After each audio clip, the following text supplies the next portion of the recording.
Berbicara tentang nama-nama dan sifat-sifat Allah tidak akan pernah habis untuk dibahas karena masing-masing kelompok yang membicarakannya memiliki dalil-dalilnya masing-masing. Ada kelompok yang menetapkan apa adanya, sebagaimana yang Al-Quran sebutkan. Ada juga kelompok yang mentakwil mananya.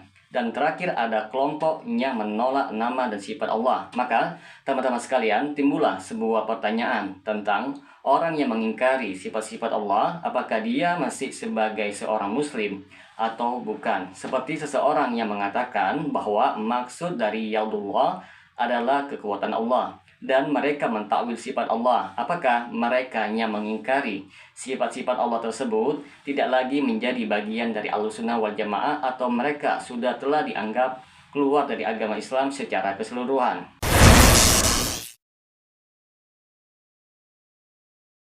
Assalamualaikum warahmatullahi wabarakatuh. Berjumpa lagi dengan saya Rio Mulyadi di channel Manhaj Dakwah. Pada episode kali ini kita akan membahas tentang nama dan sifat Allah lebih mendalam.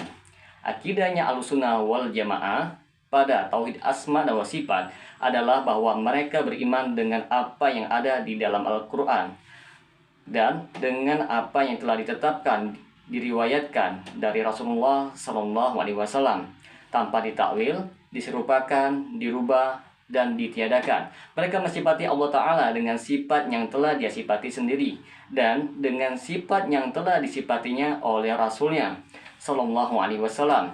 Ibnu Abdul Bar rahimahullah berkata, sebagaimana yang terdapat di dalam kitab At-Tauhid jilid 7 halaman 145, Ahlussunnah telah menetapkan dalam meyakini sifat-sifat Allah yang tertera di dalam Al-Quran dan Sunnahnya, dan mengimaninya dan membawanya kepada makna yang hakiki, bukan kepada makna majas atau kiasan. Hanya saja mereka tidak menyerupakan dengan sesuatu apapun, dan mereka tidak membatasinya pada sifat tertentu.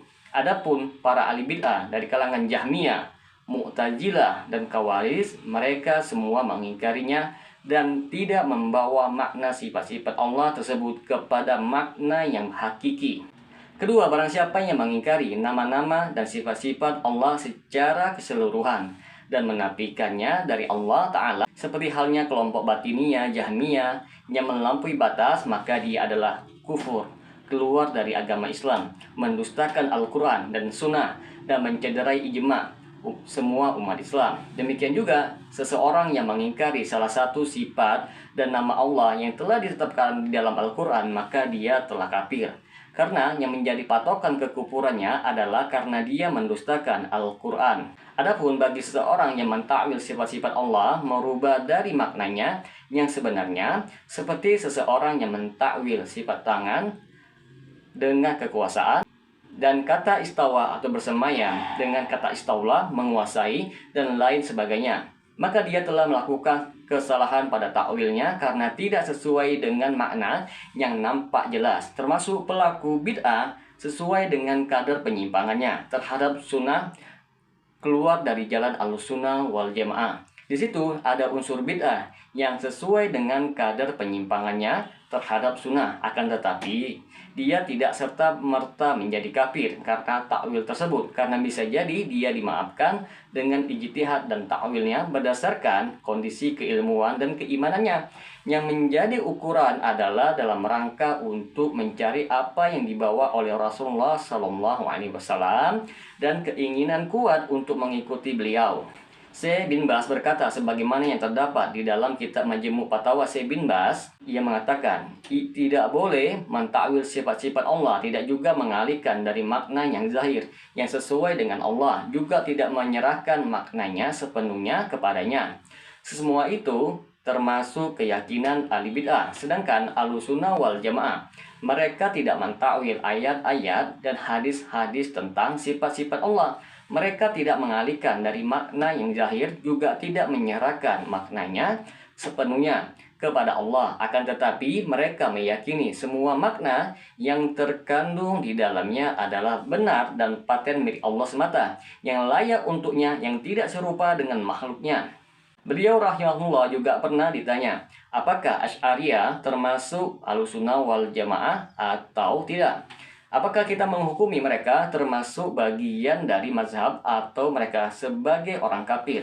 Maka beliau menjawab, Asy'ariyah termasuk Ahlussunnah pada mayoritas permasalahan, akan tetapi mereka tidak termasuk ke dalam Ahlussunnah ketika mereka mentakwil sifat-sifat Allah. Mereka tidak termasuk orang kafir, bahkan di antara mereka terdapat para imam, para ulama, dan orang-orang pilihan, akan tetapi mereka tidak melakukan kesalahan dalam hal takwil sebagian sifat-sifat. Mereka telah menyelisih Ahlussunnah dalam beberapa masalah. Di antaranya adalah mentakwil mayoritas sifat-sifat Allah. Mereka telah melakukan kesalahan dalam melakukan takwil. Yang menjadi keyakinan Ahlussunnah wal Jamaah adalah memahami ayat-ayat dan hadis-hadis tentang sifat-sifat Allah sesuai dengan yang ada, tanpa mentakwil, meniadakan, merubah, dan menyerupakan dengan sesuatu. Kita dapat melihat perkataan Syekh bin Baz ini di dalam kitab Majmu' Fatawa Syekh bin Baz. Syekh Abdul Aziz Ar-Rajihi pernah ditanya, apakah jika telah ditetapkan bahwa Asy'ariyah telah mentakwil sifat Allah secara langsung mereka menjadi kafir? Beliau menjawab, tidak, orang yang melakukan takwil tidak serta-merta menjadi kafir. Orang yang mengingkari salah satu nama dari nama-nama Allah yang menjadi kafir. Allah Ta'ala berfirman, wahum ya'furuna birrahman. Padahal mereka kafir kepada Tuhan yang Maha Pemurah. Quran Surah Ar-Ra'd ayat 30.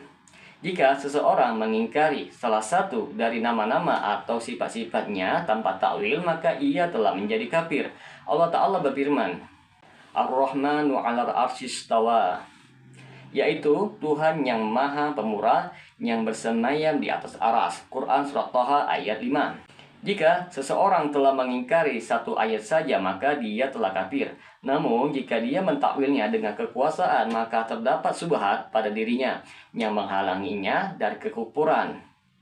Semoga dengan sedikit penjelasan ini dapat memberikan manfaat bagi teman-teman sekalian. Dan apabila channel ini memberikan manfaat bagi teman-teman sekalian, silahkan subscribe dan share. Semoga bermanfaat. Assalamualaikum warahmatullahi wabarakatuh.